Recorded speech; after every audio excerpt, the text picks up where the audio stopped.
Appreciate you having us here, and thank you all to all of you for being here. You know, in today's interconnected world, the supply chain for critical minerals could not be more important.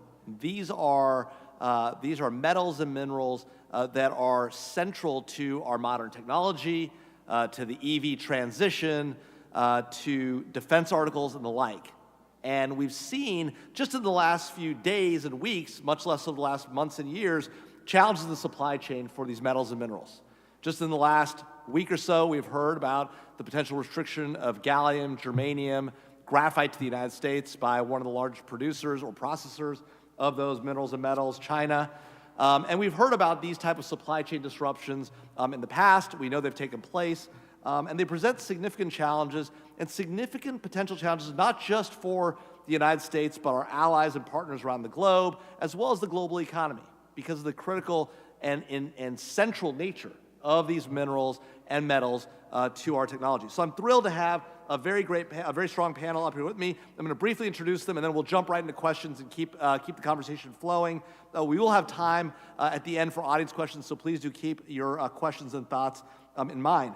So to my immediate far left is Robert Crisanti. Robert is a seasoned executive based in Washington, D.C., with extensive experience in technology, banking, standards, business, and intellectual property.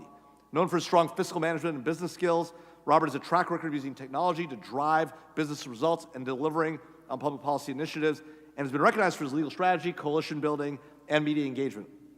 Robert's public service includes being unanimously confirmed by the U.S. Senate, here, not in this building, but in this chamber, as Undersecretary of Commerce for Technology, and serving as the Chief Privacy Officer of the U.S. Department of Commerce. He's also advised 3 U.S. presidents on technology policy, security, and national security, economic recovery, and competitiveness, and has chaired multiple technology trade missions and co-chaired the President's Council of Advisors on Science and Technology. His capital experience includes being the staff director for the Subcommittee on Financial Services and Technology and the Y2K Special Committee, as well as a variety of other roles in both the House and the Senate on a range of issues. In the private sector, among other things, Robert's led communications and public affairs for SAP, the Business Software Alliance, and ITAA. Today he serves on a range of private sector boards and has published works on compliance and intangible asset valuation. He holds a law degree from Baylor, a BA from Austin College, and a certificate in EU law from the University of Glasgow. Immediately to his right is Professor Milos Ivakovic. Close enough? Close enough for government work. He's an international arbitrator and adjunct professor at WashU at St. Louis. At the School of Law. He advises governments, state-owned entities, and international business leaders on public international law, legislative amendments, and diplomatic disputes, and is known for his work to advance international cooperation and the rule of law. Committed to mentoring new legal professionals, Milos' students have excelled in international competitions, and is engaged as a scholar at various universities worldwide, specializing in public international law, international dispute resolution, and comparative civil procedure. He provides pro bono representation in human trafficking cases, addresses human rights violations in Africa and Europe, and has collaborated with the U.S. Congress and global political leaders to combat modern slavery, including human trafficking and child slavery, and including advising the Congress's Tom Lantos Human Rights Commission. He has extensive experience in international arbitrations in industries ranging from mining, oil and gas, banking, and finance.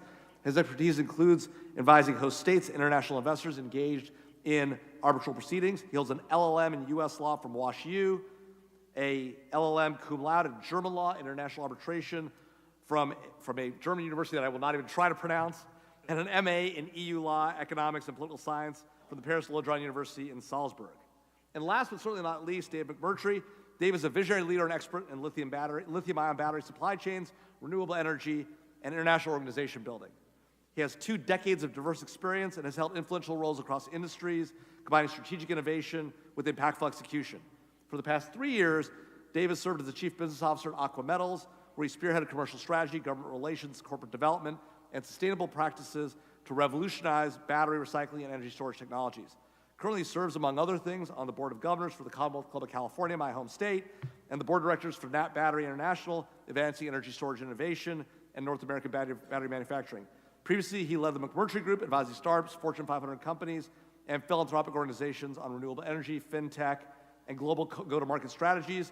He's also led global philanthropic efforts at multiple nonprofits, including serving as a senior executive at Habitat for Humanity International, where he oversaw the implementation of a $1.5 billion strategic plan across 90 countries. Dave's global expertise is complemented by his commitment to advancing solutions for renewable energy, sustainable development, and international collaboration. His leadership continues to shape industries and organizations committed to a sustainable and equitable future. He holds an MBA from Stanford and a BS in Business and Computer Science from Cal Poly San Luis Obispo. All right, with that, we have an awesome panel. I want to start with you, Robert. Let's start with the big picture here, all right?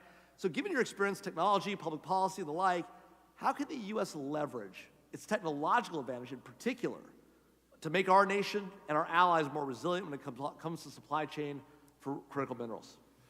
Thank you.